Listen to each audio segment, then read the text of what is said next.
Language naturally expresses the order inherent in conceptualization.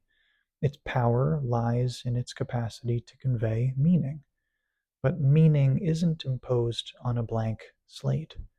It isn't added to the chaos. It appears from it.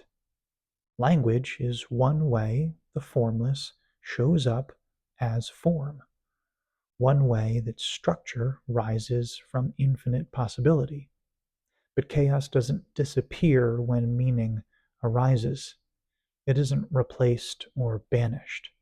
Meaning is simply a recognized pattern within the chaos, a glimmer of coherence within a field of potential, the appearance of limitation within the limitless.